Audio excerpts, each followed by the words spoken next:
Hola oyentes de Radio Sefarad, es un gusto como cada semana volver a visitar la historia, en este caso una historia que ya se nos acerca mucho en el tiempo. Estamos hablando de las edades del totalitarismo con Ricardo López Gotig desde Argentina. ¿Qué tal, Ricardo? Hola Jorge, ¿cómo estás?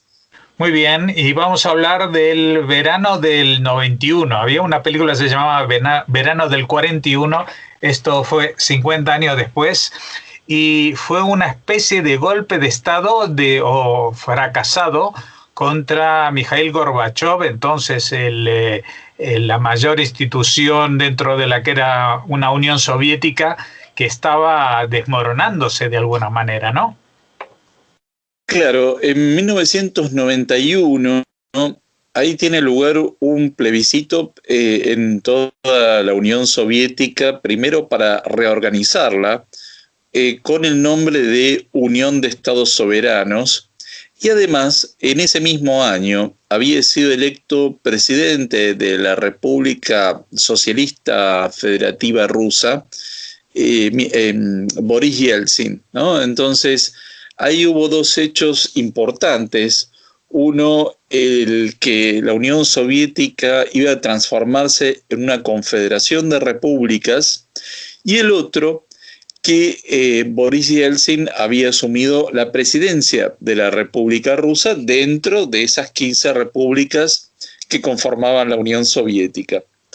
Lo cierto es que en agosto de 1991, Mikhail Gorbachev junto a su esposa estaban de vacaciones en la península de Crimea, que suele ser el lugar de verano de los líderes soviéticos, ¿no? y ahora rusos. Y lo que va a ocurrir es que el 18 de agosto él fue secuestrado por la KGB junto a su esposa, fueron detenidos en su dacha de verano, y el gobierno de Gorbachev, los ministros, toman el poder. Ahí lo que ocurre es que el rol importante va a ser de Kryuchkov a cargo de la KGB y de los otros ministros del gabinete de Gorbachev, que lo que encontraban es que se estaba desmoronando la Unión Soviética y se encaminaba a ser una entidad completamente nueva, con una gran situación de dependencia con respecto a futuros créditos de Estados Unidos.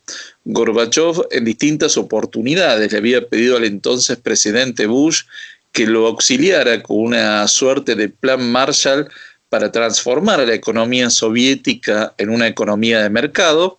Lo cierto es que Estados Unidos estaba atravesando una recesión económica, con lo cual tampoco podía dar esa ayuda financiera, pero la Unión Soviética claramente ya no era lo que había sido en las décadas anteriores, sobre todo con su repliegue en Europa Oriental y más específicamente con lo que había ocurrido en Alemania en la reunificación de las dos partes.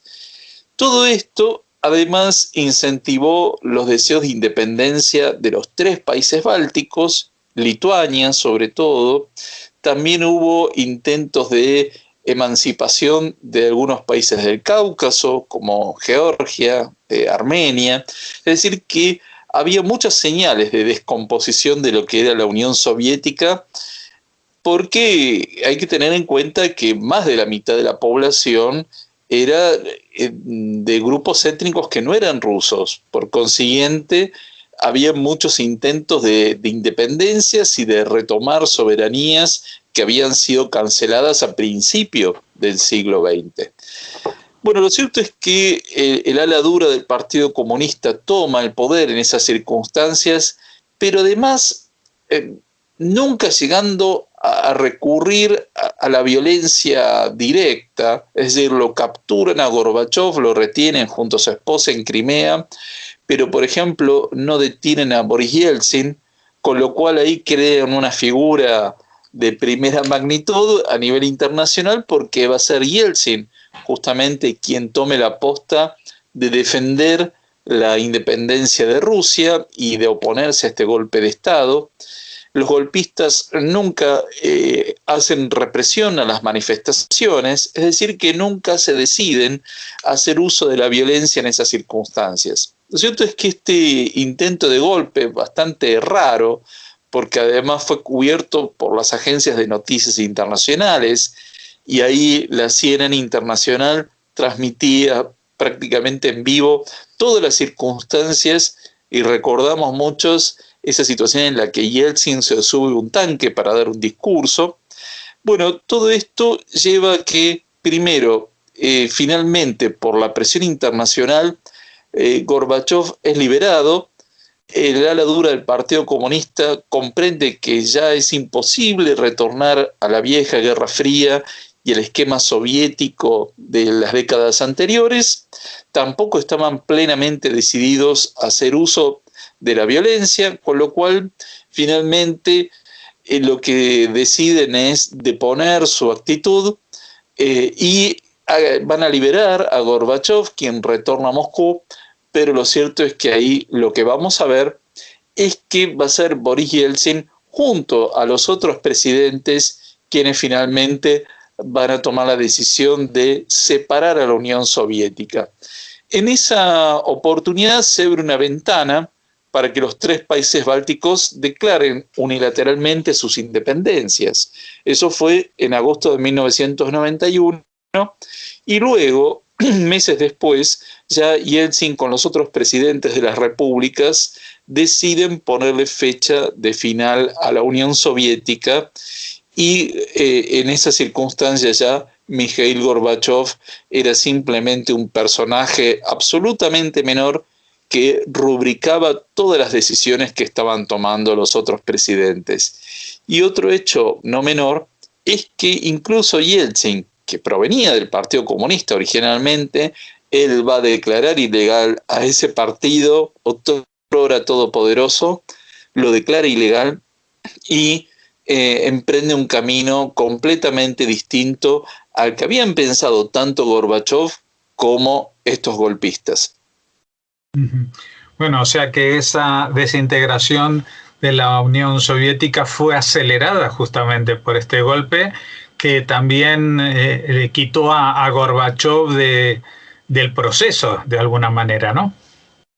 Claro, lo convirtió en un personaje absolutamente irrelevante. De hecho, ya había un fuerte rechazo hacia su figura dentro de la Unión Soviética, porque él en los últimos años se había dedicado en forma prácticamente exclusiva a todo lo que era la política exterior y la defensa, pero no a los asuntos internos. Y eso va a ser lo que lo termine debilitando. Y de hecho, Gorbachov fue candidato unos años después a la presidencia de Rusia y sacó un pequeño 1% de los votos, lo cual demostraba claramente su impopularidad, y además que él nunca removió a los personajes del ala dura del partido de las posiciones de gobierno. Es decir, que de alguna forma es como que fomentó su propia caída con esa indecisión, con ese desinterés por las cuestiones internas de la Unión Soviética y por esa situación de creciente dependencia del mundo occidental. Bueno, y como mencionabas, esto sirvió para poner en el medio del foco a Boris Yeltsin, que después tendría un papel también protagonista con el siguiente presidente estadounidense, con Bill Clinton, ¿no?